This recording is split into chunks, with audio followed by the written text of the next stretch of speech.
last week we covered the fact that there is some drama happening in the new Corbyn Sultana party, and the drama is in the form of Adnan Hussain, which is that he seems to believe, as far as I can see here, that he's somehow one of the progenitors of this new party when it was announced by Zarah Sultana, much to the chagrin, apparently, of Corbyn and co, who hadn't quite figured out what they wanted to do yet in the background and got kind of hauled into the new party because Zara's was the one who actually put the impetus together to get it started. This is reported by Gabriel Pongren, so I guess take it with a pinch of salt. But regardless, Hussein seems to think that he is central to the forming of this new party rather than just somebody got elected on a local ticket and then became a hanger-on to the actual famous person within the party, which is Jeremy Corbyn. But anyway, he is now continuing his crash out over the fact that people don't like the fact that this left-wing kind of party, which is supposed to be a coalition of loads of different voters, might want to excise people from it who are socially progressive, right? He seems to think that when, again, it'll be up to the members if they want to accept him in the first place anyway. This is Zarah Sultana's party that she's starting, right? And he's seemingly unhappy about the fact that people are expecting some level of social progressivism. So this is what he's tweeted out today. I put my name to your party on the promise of a broad, inclusive church, a democratic, grassroots-focused approach. Well, I mean, actually, it wasn't really supposed to be broad as a church, right? The Labour Party is a broad church, and then it included a bunch of right-wingers who made the party shit, you know? The whole broad church politics stuff really is something of yesteryear, when first past the post was a system that made sense and people were looking towards a broad coalition that could then govern as a singular party. But when that's broken down, as you don't want a broad church, you want to serve specific demographics of the electorate that have been let down by broad church politics, but regardless, you know? Now, it's supposed to be democratic and grassroots focused, that's true. You are therefore supposed to be beholden to members rather than acting like Billy Big Bollocks, that you're some kind of central part of this movement. Anyway, he goes on.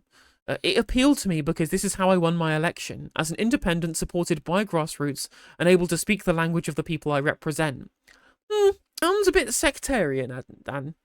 That sounds a bit sectarian, Adnan. It really does. Like, one of the things that we were told about the independent candidates was that they didn't have any actual opinions that were relevant on broad spectrum politics, and they were there to represent sectarian, specific ethno-religious communities and on a Gaza ticket.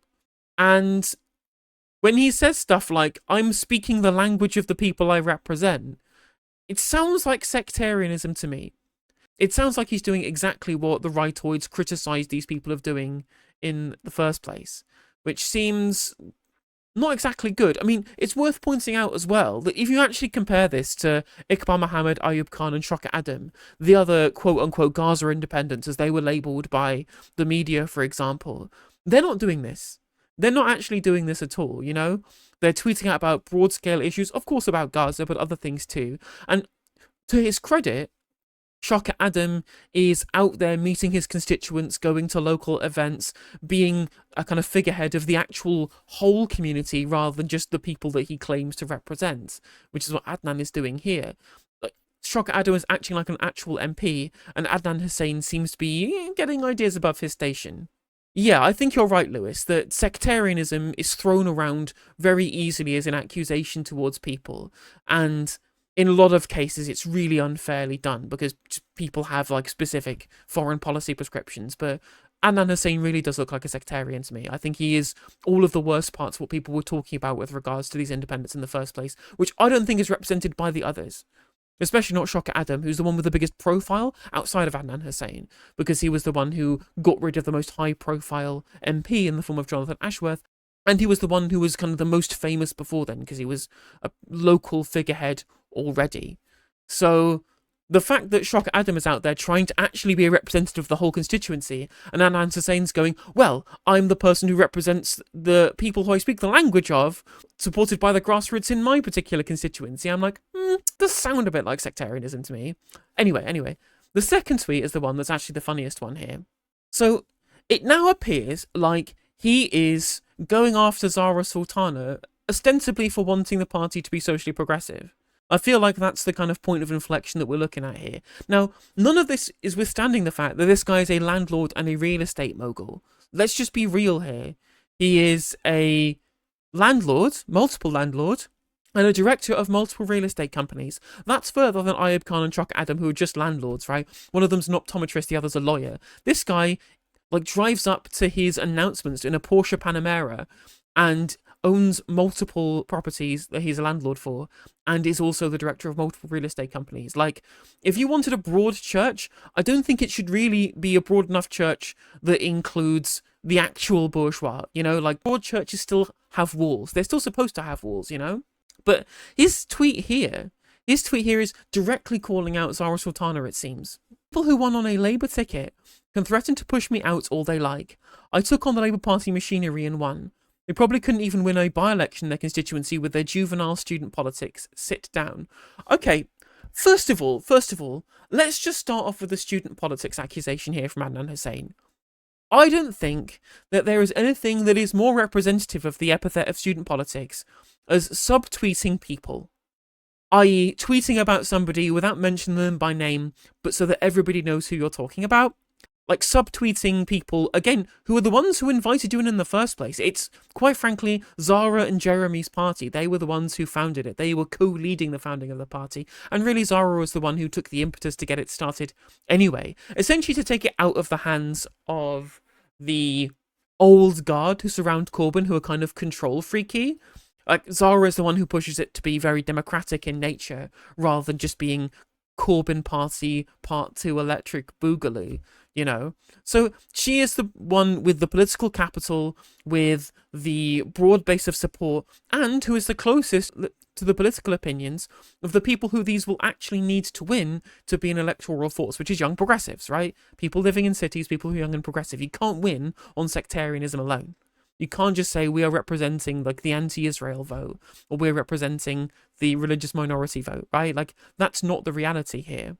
People not wanting this guy, again, who is totally out of sync with a huge swathe of opinions of the left in this country, i.e. he's not pro-abortion, he's not pro-taxing private schools, he's not pro-trans, and he's a landlord and a business director. Like, he's just not a socialist or a left-winger in any sense of the word. He just believes in pro-Gaza foreign policy, which, you know, I will accept, but that's not going to be fitting to the broader spectrum of opinions that will be represented by the new Corbyn Sultana party. And then literally calling for her to sit down when she was the one who gave you the opportunity to join this party and have a bigger movement to join in the first place. I get this. You are the student politician, Adnan. You're the one doing student politics, you know? And you know what? It's perfectly reasonable for him to say, well, if that's the case, I don't want to be part of this party. I can be supported by my community in the first place. And you know what? That's basically true. He doesn't need your party. He doesn't need Corbyn. He doesn't need Zarah Sultana to continue to be an MP if all he does is represent a small sectarian minority, right? He doesn't need them. But that's not going to build a movement. That's not going to be able to build any opposition to the current government. He will continue to be pretty impotent unless he's got a bigger political structure to appeal to. A single independent MP does not actually make much difference in the grand scheme of things. It is having a broader coalition that's available to be able to do that. And if he can't at least find any of these positions to compromise on when it comes to social opinions and a bunch of bourgeois opinions and his position as a member of the bourgeois as well, I don't think he's going to get very far. He can stick in his little sectarian bubble if he wants, but I don't think it's going to be very successful. And on top of that, I don't think you really want to come at the Queen, because if you miss, it's not going to go well. It isn't going to go. Like, Zarah Sultana is the one who is popular. She is the one who has the broader base of support that this guy doesn't have. Like, he's basically a nobody in the grand scheme of things. Like, I don't think a bunch of the other ones who got elected as independents are necessarily that socialist. They all voted against private school taxation, and Ayub Khan and Shock Adam are also both landlords, right?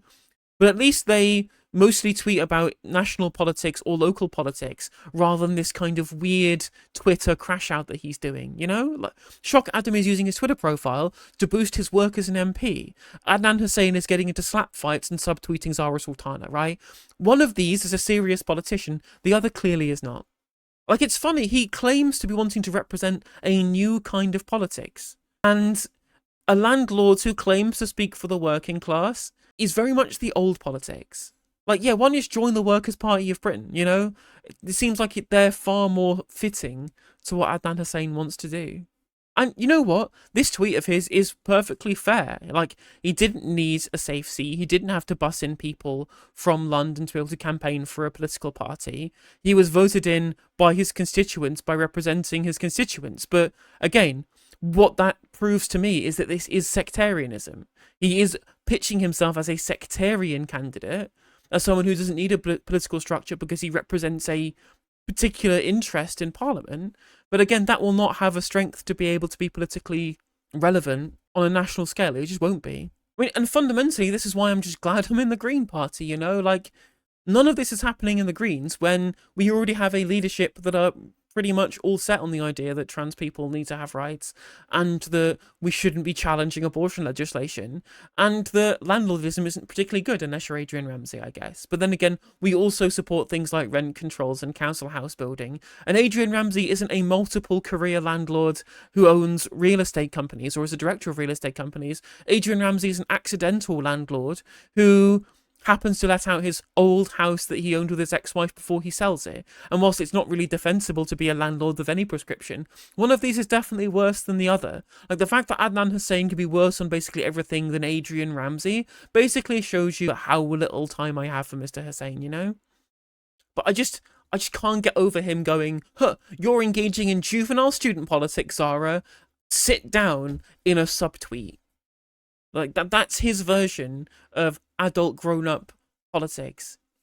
Assuming that that's what he is describing himself in opposition to Zarah Sultana's juvenile student politics, is getting mad enough to subtweet Zarah Sultana and not even mention her by name.